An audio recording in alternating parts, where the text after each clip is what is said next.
So the story is, in the future, there's a post-war civilization, walled off, there's wreckage outside. Now people living in the sort of remaining civilized bit. In order to make everybody get on with each other, society has been divided into very specific groups, all of whom have their own attributes. So abnegation, who are selfless; amity, who are peaceful; candor, who are honest; dauntless, who are brave; and erudite, who are intelligent. And Hufflepuff, because they're hardworking.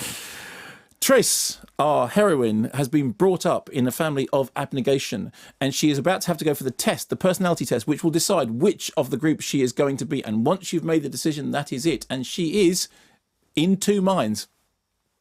Today, I take the test. I'm scared it'll tell me I'm not abnegation, that I have to leave my family. But I'm even more scared that it'll tell me to stay. For my brother Caleb, it's easy. Let me help you with that. He's a natural. Beatrice, you want to get the other bags? What if she'd been blind or an amputee? Would you have helped her then? I was thinking about helping her. It's not that hard. For you, maybe? Just relax, Beatrice. Take a deep breath and trust the test. Trust the test. Test will tell me who I am, where I belong. Am I smart? Kind? Am I honest? Selfless? Or brave?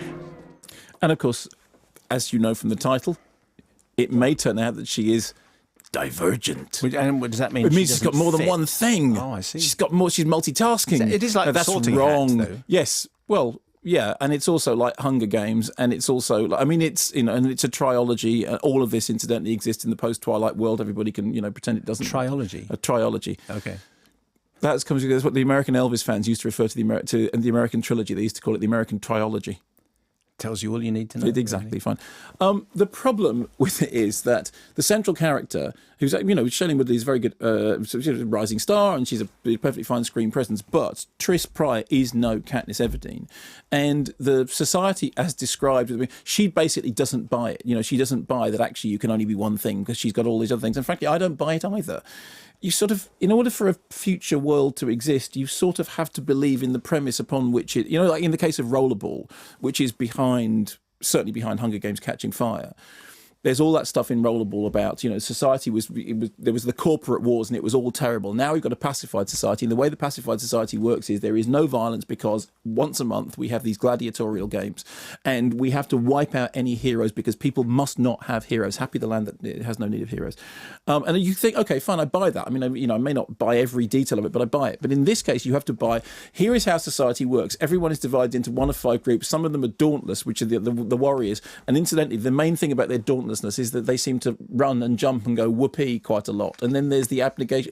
And, the costumes are a bit Blake Seven, and the sort of, the bombed out location is a bit, it's all a little bit naff. And the central idea is I just don't quite buy it. And of course, the empowering part of it is that, in fact, she's not just one person. She is the danger to society, which is that she's lots of people. And you can see how that would appeal to a young adult audience. And I believe that the books may have been very well written, and certainly from the response that you've had from Child 3, it seems that that's the case. In terms of the film, you just go, really? I just don't know that I buy that. And then you've got Kate Winslet as this kind of uber dangerous matriarch who's the head of Erudite, and Erudite is smart, and Erudite are trying to take over the world and get rid of, they are Slytherin, but they're trying to get, that's right, they are Slytherin, right. Yeah, and get rid of abnegation, who are just giving away all this stuff to the poor, because it's not possible to be smart and kind. And you just go, okay, yeah, no.